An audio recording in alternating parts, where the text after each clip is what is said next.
What's up everyone? Welcome back to my channel. April is officially here. That means it's time for me to rank every new movie I watched in the month of March from the worst to the best. A wide variety, only 7 films I got to watch that were brand new. And we had some good, and we also had some bad, but that's the fun of this list. And let me know your ranking down below of what movies you watched this past month of March.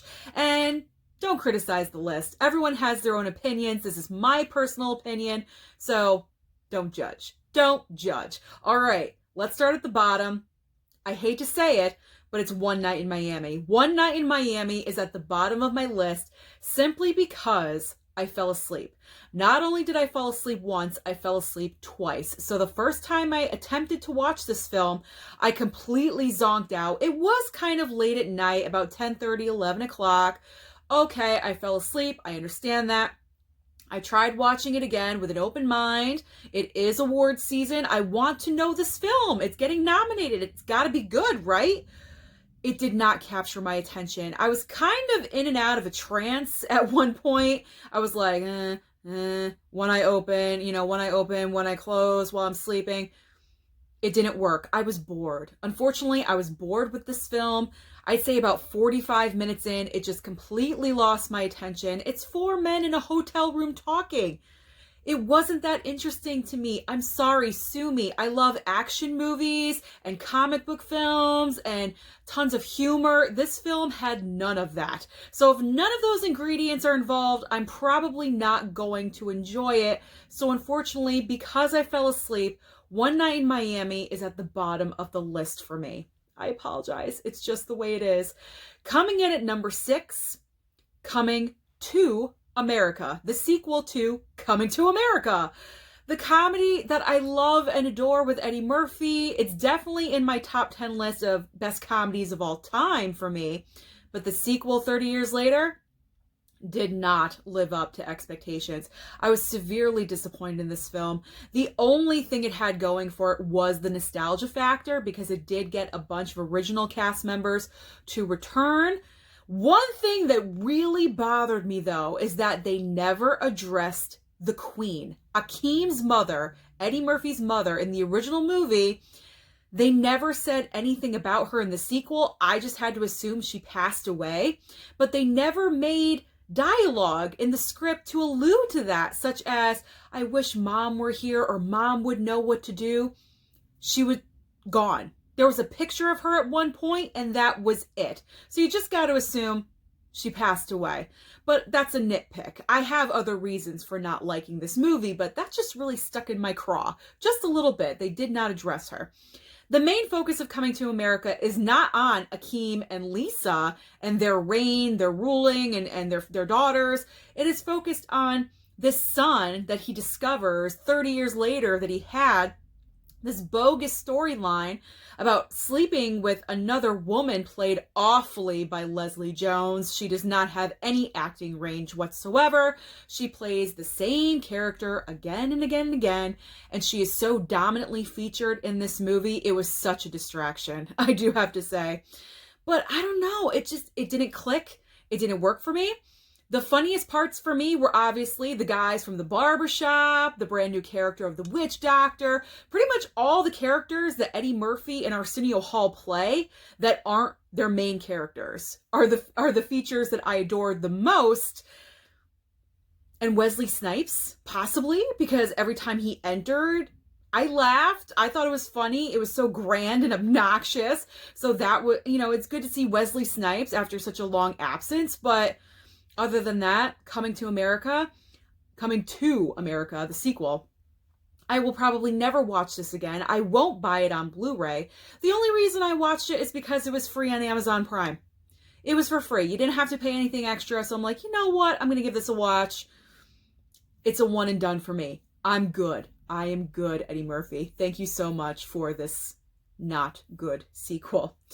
Going into the top 5, this was very difficult, because the rest of the films I enjoyed. They're really good, and I just had to decide where they were going to fall on the list, and it was so difficult because I like them all for different reasons. So in the number 5 spot, I'm putting The Father. The Father is so dramatic. Anthony Hopkins and Olivia Colman. It's about this old man, and you're kind of wondering what is going on with him. If you have no backstory of the film, you're going in blind, you're not really sure of what's happening, but then you realize as the film progresses what is going on. He has dementia or Alzheimer's. I'm thinking it's dementia though. And everything is unraveling in front of you, and you're realizing it's like kind of like you're in his mind, and it's a brilliant way that the story is told. I think this was actually a stage play first, and it was converted over to a film.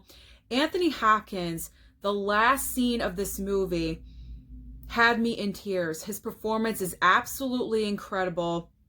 Deserves recognition for this. It's so difficult because him and Chadwick Boseman this award season, oh my gosh, they're the top two for me. They're the top two, and it's so hard to choose in between them, but Anthony Hopkins just dominates this film. He proves how amazing he still is and how he surprises us with every single movie that he makes. He's not done. He is not done, Anthony Hopkins. He's absolutely incredible. So The Father, I really enjoyed it. I don't know how many times I would be able to watch it because, like I said, it does pull at your heartstrings. It makes you very emotional. Before that hour and a half, you are in that theater or at home. You are captivated in watching this and his entire performance. Really, really well done. In the number 4 spot is Nobody. Nobody with Bob Odenkirk. I just watched this movie, 2 weeks ago when opening weekend when it came out. I had a blast. Is it a John Wick ripoff? Absolutely. I don't care. I love that.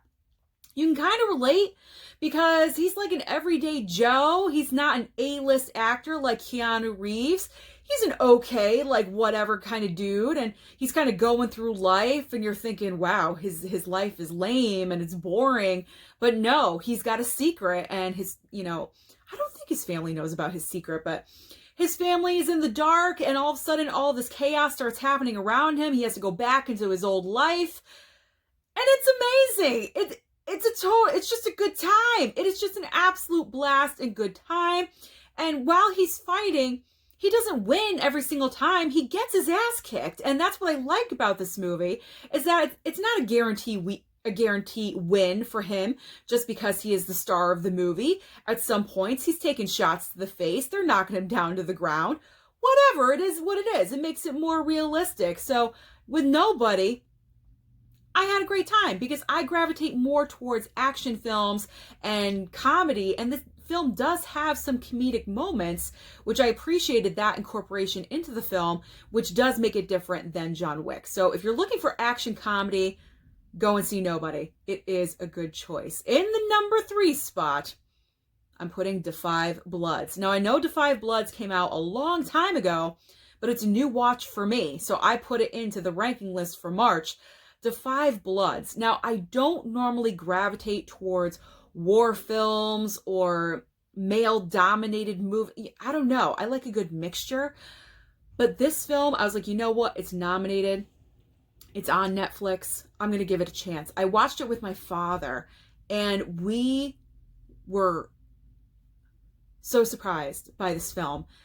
It grabbed my attention. Delroy Lindo's performance alone. It is so shocking that he's not getting more recognition. His character's descent into madness and craziness in this film. Now, all the characters are a little bit loopy and a little bit crazy because of what they went through in the Vietnam War. They all have, some kind of PTSD going on. But Delroy Lindo spirals throughout the duration of this film, and you're watching it unfold before you, and it's absolutely crazy and insane. Spike Lee is just absolutely amazing. This is probably my favorite film of his that I've seen so far. Granted, I don't know the entire filmography by any means, but love this movie. Love this movie. It definitely needs more recognition. I don't know why it's not getting it. And Chadwick Boseman, even though his part is small, it's impactful. And that is what's really important. He just brings a little something extra. He's just the sprinkle on top of that sundae, on top of that cupcake, whatever you want to say, on Da 5 Bloods. So Da 5 Bloods, I surprised myself with how much I actually enjoyed watching this war film. And I will probably watch this again. Not anytime soon, but I will rewatch it again. It is rewatchable for me. The runner-up. The runner-up is Godzilla versus Kong. Watched this last night on HBO Max, and let me just tell you, I will be going to my Dolby Theater to watch it again. It's not an amazing script. There's lots of humans. They should have cut down the human element, but let me tell you that the action in this film with Godzilla versus Kong is worth watching alone. You just need that. As long as you know that these two titans are going to be battling, and they do 3 times in this movie, 3 epic battles, that's worth it. I love the little girl. I love the little girl element, that she's the only one that can really communicate with Kong. They have this attachment. I enjoyed that factor because to me that made Kong more human. I don't know. You're just rooting for him. You're just rooting for him. You want him to win. And I love that element, that the little girl is the only one that could communicate with him. The other humans could go kick rocks. I really didn't care. But I love the little girl. I thought she was great. She was amazing. She was just enough. She wasn't obnoxious and too much. And I love that she was deaf. I love that element of putting that in there. So great job. Godzilla vs. Kong is high factor on entertainment. It's a great bucket of popcorn movie. Sit your ass in your local theater seat, sip on your Coke, and just eat that popcorn and enjoy every second. This is a movie you watch to numb your brain. You're not there to think about anything. You know it's not Shakespeare. It's not going to win any Academy Awards, and you don't care. You're just there to enjoy. It really takes you back to your childhood of watching these monsters growing up, and then watching them as you age. You go back into that childhood mindset, but it's not the winner. The winner for me, obviously for the month of March, is Zack Snyder's Justice League. I mean, come on. How could this not be number 1? We've been waiting for this for such a long time. After the other one, I'm just going to say after the other one came out, we wanted the Snyder Cut, and we got the Snyder Cut. It was everything we wanted it to be. It was an epic 4-hour masterpiece. The little details that Zack Snyder puts into his films are so drastic, to such a drastic difference to what we were given before. All those little nuances, character building. We're caring about Cyborg. He has a backstory. The Flash has a more, flushed out backstory. We're getting more elements. Wonder Woman's new entrance of theme music. The CGI Steppenwolf is a little bit scarier. He's not like, super scary, but he's more menacing looking, and that's what we wanted. All of these elements to create Zack Snyder's ultimate vision for us. And it was such a treat. I've seen it 3 times now. I will watch it again. I will watch it again and again. I will buy the Steelbook. I will buy the Blu-ray, whatever I can get my hands on. So that is my ranking of every new movie that I saw in the month of March. Let me know down below, what do you think of my ranking? Let me know your ranking, whatever you want to let me know. Don't forget to like and subscribe, and I'll see you next time.